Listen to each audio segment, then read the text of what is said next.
기드온의 첩의 아들로 태어난 아비말렉은 왕이 되고 싶어 했습니다.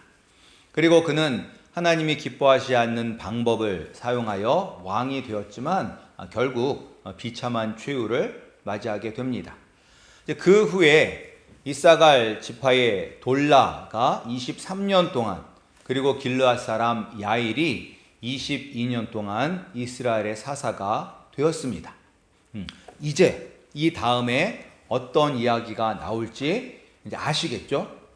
사사기에 반복되는 패턴이 있습니다. 죄를 지으면 가난한 족속에 의해 고통을 당하고, 그리고 그 고통이 크게 달하면 이스라엘 백성들이 하나님께 부르짖습니다. 그러면 하나님께서 그 부르짖음을 듣고 사사를 보내주셔서 구원해 주십니다. 그런데 그 사사가 죽으면 다시 하나님 앞에 죄를 짓고 악을 행합니다. 따라서 이제 어떤 순서입니까? 맞습니다. 하나님 앞에 다시 범죄할 차례입니다. 우리가 오늘 읽은 본문 6절 말씀을 보면 이스라엘 자손이 다시 여호와의 목전에서 하나님 눈 앞에서 악을 행하였습니다. 그 악은 바로 하나님을 버리고 우상을 섬기는 것입니다. 바알들과 아스다롯과 아람의 신들과 시돈의 신들과 모압의 신들과 암몬 자손의 신들과 블레셋 사람들의 신들을 섬겼습니다. 여기서 아람과 시돈의 신들은 이스라엘의 북쪽에 위치한 민족들이 믿는 그런 우상입니다. 그리고 모압의 신들과 암몬 자손의 신들은 이스라엘의 이 동쪽 편에 자리 잡은 가나안 족속들이 믿는 우상입니다. 그리고 이 블레셋 신들은 이스라엘의 남쪽과 서쪽에 자리 잡은 블레셋 민족이 믿는 우상들입니다. 그러니까 이스라엘 민족들은 자기의 민족을 둘러싸고 있는, 동서남북으로 둘러싸고 있는 가나안 족속들이 믿는 우상들을 다 섬겼습니다.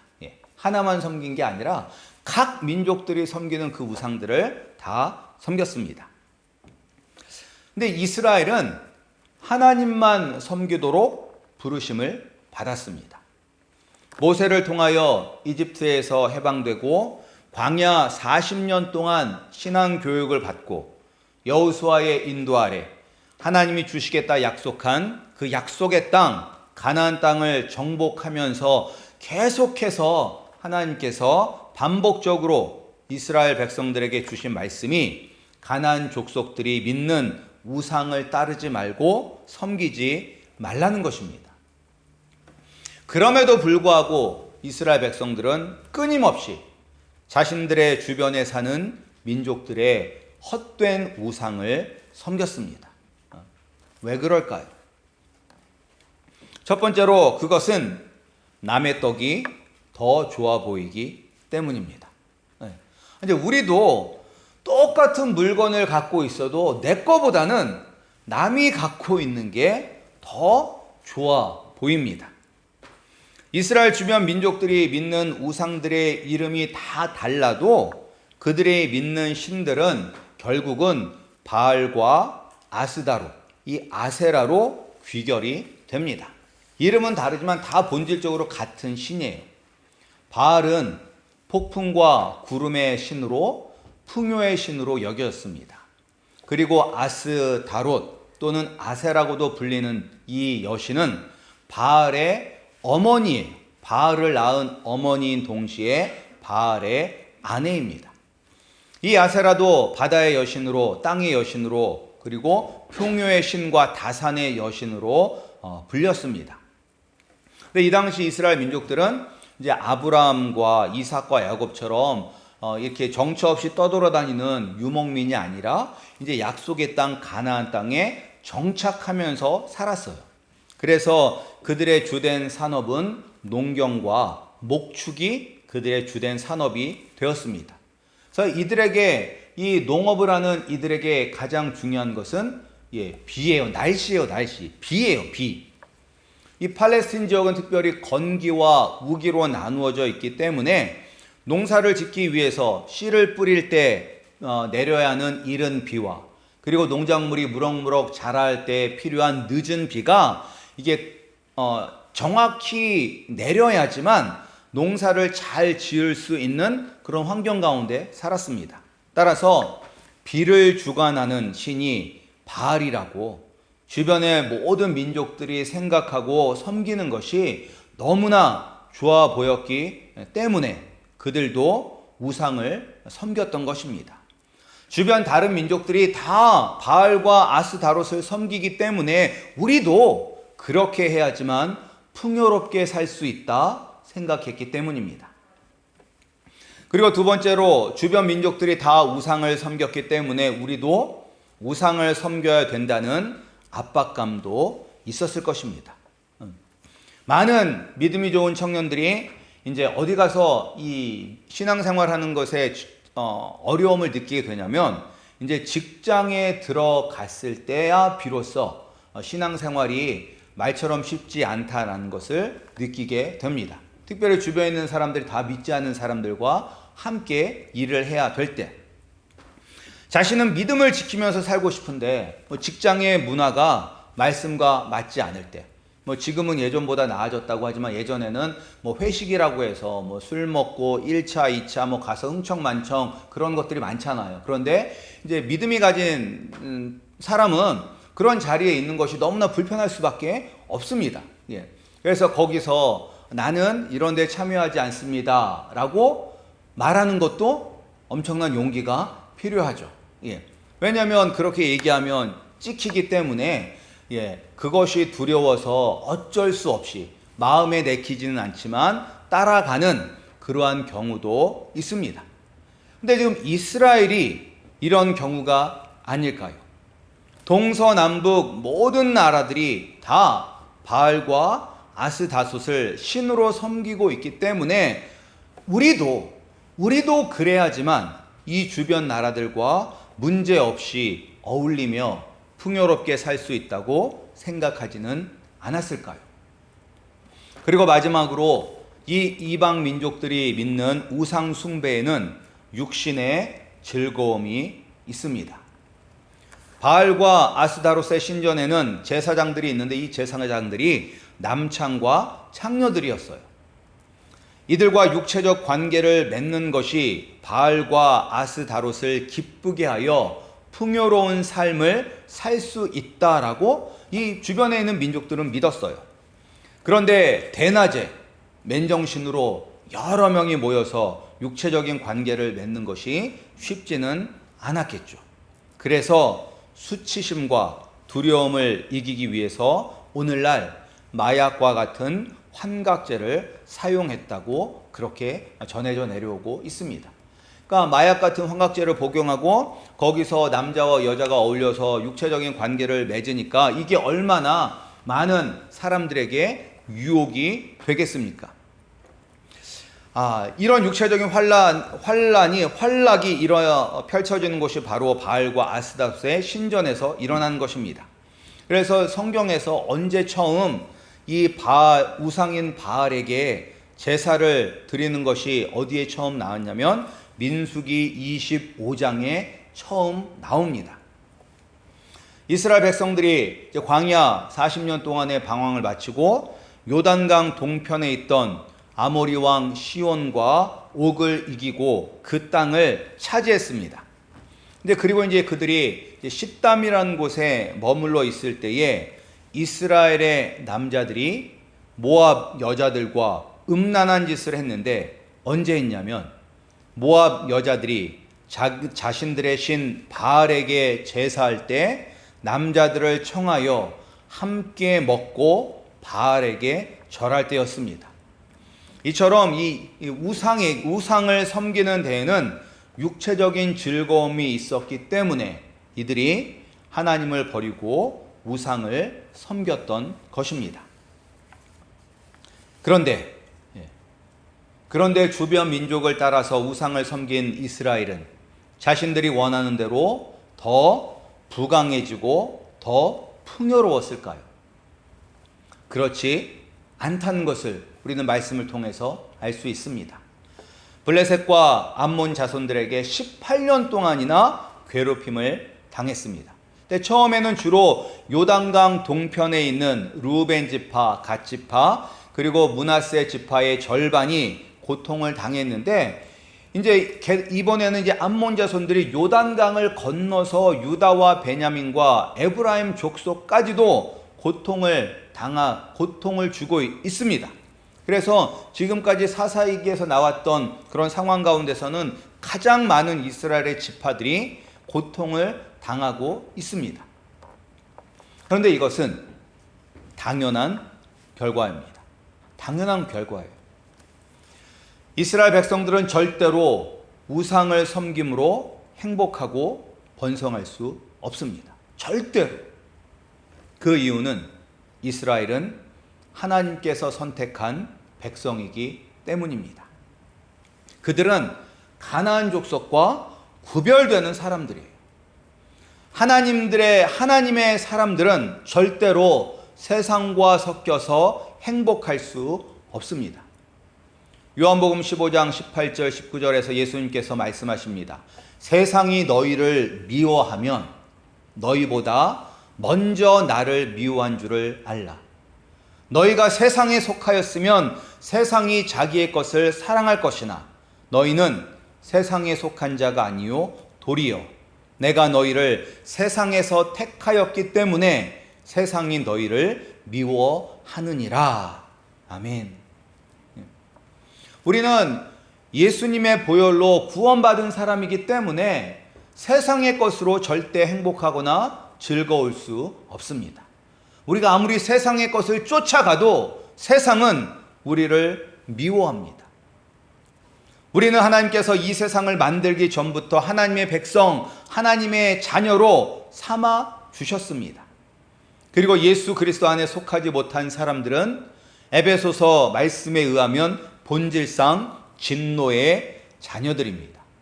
하나님의 자녀, 진노의 자녀, 절대로 함께 섞일 수가 없는 것입니다. 따라서 우리가 세상을 따라간다고 세상이 우리를 기쁘게 받아주지 않습니다. 오히려 우리를 미워하고 핍박합니다. 이스라엘 백성들이 주변 민족들이 섬기는 우상을 쫓아 섬기고 예배한다고 해서 가나안 족속과 평화롭게 살아가면서 풍성한 삶을 누리는 것이 아닙니다. 오히려 그들의 압제와 핍박을 통해서 이스라엘은 더욱더 심한 고통을 당하게 됩니다. 이스라엘의 이 모습을 우리는 잘 기억해야 됩니다.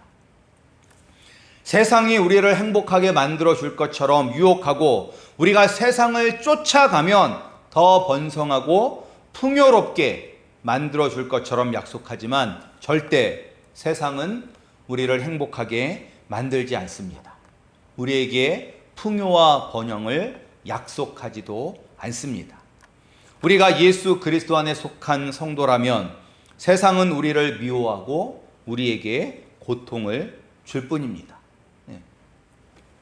그럼 우리는 어떻게 다시 하나님께로 돌아가서 하나님의 은혜 안에 거할 수 있을까요? 하나님을 떠나 우상이 좋다고 우상을 쫓아다녔던 우리가 어떻게 다시 하나님께로 돌아가 하나님의 은혜 가운데 평화를 누릴 수 있냐면 회개해야 되죠. 회개. 이스라엘은 18년 동안 계속되는 암몬 자손과 블레셋 족속의 압제에 견디지 못하여 하나님께 부르짖습니다. 10절에 이 사람들이 부르짖잖아요. 이스라엘 자손이 여호와께 부르짖어 이르되 우리가 우리 하나님을 버리고 바알들을 섬김으로 주께 범죄하였나이다 라고 하나님께 부르짖습니다. 근데 이제 이어지는 본문을 보면 진정한 회개가 무엇인지를 보여주고 있습니다. 근데 하나님께서 이스라엘 백성들이 부르짖자마자 하나님께서 바로 구원해 주셨나요? 오늘 말씀에 바로 구원해 주셨어요? 그렇지 않아요. 그렇지 않아요. 예. 하나님은 이렇게 하나님께 간절히 부르짖는데 하나님은 이들의 부르짖음에 어찌 보면 냉소적으로 반응하세요. 예. 또 시작이구나. 또 시작이야. 또 시작이야. 내가 너희를 애굽 사람, 아모리 사람, 암몬 자손 블레셋 사람에게서 너희를 구원하였어. 또 시돈 사람 아멜렉 사람 40 사람이 너희를 괴롭힐 때 너희 기도를 듣고 내가 너희를 구원해 주었다.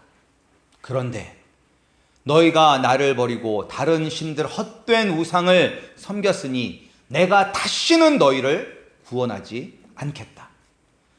너희가 나를 버리고 좋다고 따라간 그 우상들에게 구원해 달라고 간절히 부르짖어라. 나는 이제 더 이상 너희들의 삶에 관여하지 않겠다라고 하나님은 말씀하십니다. 근데 어찌 보면 이것이 당연한 반응이에요. 하나님께서 하시는 당연한 반응이에요. 성경에서 이스라엘과 하나님의 관계를 표현할 때 남편과 아내의 관계를 통해서 말씀하십니다. 그럼 이제 한번 생각해 보세요. 남편과 아내라고 생각하고. 근데 남편은 신실하게 자기 아내를 사랑하는데 이 아내가 남편을 놔두고 다른 남자가 좋다고 바람을 피는 거예요. 그러면서 내가 저 남자를 잡으면 내 인생이 편하겠다. 그래서 그 남자를 따라갔어요. 근데 이제 알고 보니까 이 남자가 엄청 폭력적이네. 폭력을 사용하네. 그래서 눈탱이가 밤탱이가 돼가지고 이제 자기 남편한테 나 좀 제발 구해달라고 막 애걸복걸을 해서 남편이 구원해 주었어요. 그런데 이제 옛 버릇을 못 버린다고 또 다시 잘생긴 남자가 나타나자 저 남자가 나를 행복하게 해줄 줄 알고 그 남자를 또 따라가는 거예요. 그런데 이번에도 꽝이에요. 보니까.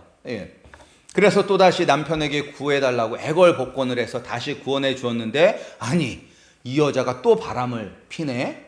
근데 이번에도 이제 진상을 만나가지고 이제 고통을 당해서 남편에게 나 한 번만 더 제발 구원해달라고 막 바지가랑에 붙잡고 매달리면 만약에 우리 여러분들이 남편이라면 구원해 주시겠습니까?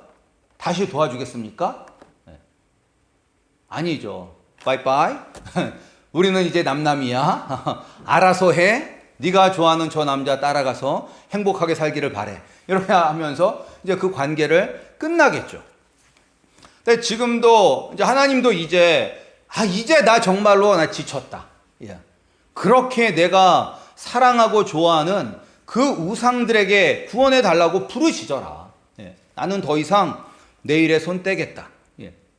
그런데 이제 우리의 회개가 진정한 회개가 아니라면 하나님께서 이렇게 말씀하시면 여기서 우리도 멈춥니다.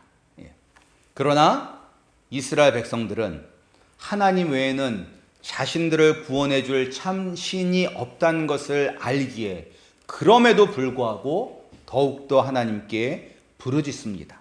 우리 15절 말씀 함께 읽겠습니다. 우리 15절 말씀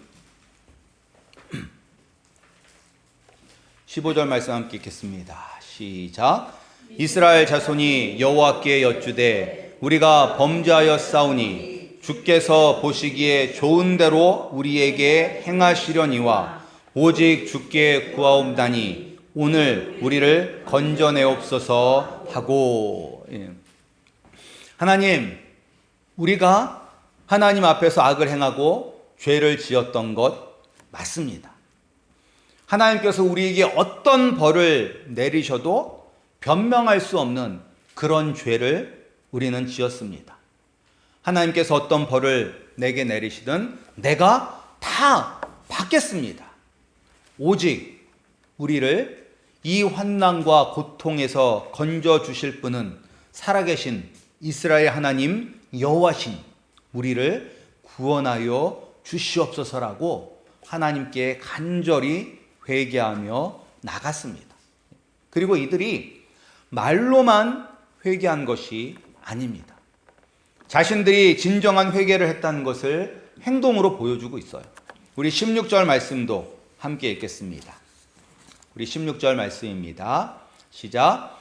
자기 가운데서 이방 신들을 제하여 버리고 여호와를 섬기매 여호와께서 이스라엘의 곤고로 말미암아 마음이 근심하시니라. 아멘. 근데 우리는 회개할 때 말로만 할 때가 참 많습니다. 그런데 우리가 다른 사람에게 금전적인 피해를 입혔다고 한번 상상을 해보겠습니다. 우리가 다른 사람의 차를 이렇게 좀 찌그러뜨렸어요. 그러면 진정한 사과는 내가 정말로 잘못했습니다. 내가 정말로 잘못했습니다. 정말로 죄송합니다. 죄송합니다. 하고 끝내는 게 진정한 사과입니까? 아니죠. 그렇게 하면서 그 피해를 입힌 것에 대한 보상을 해야지만 그것이 진정한 회개가 되는 것입니다. 행동이 뒤따라야 되는 거예요. 이처럼 우리가 하나님께 회개할 때는 죄의 고백과 동시에 행동이 뒤따라야 합니다.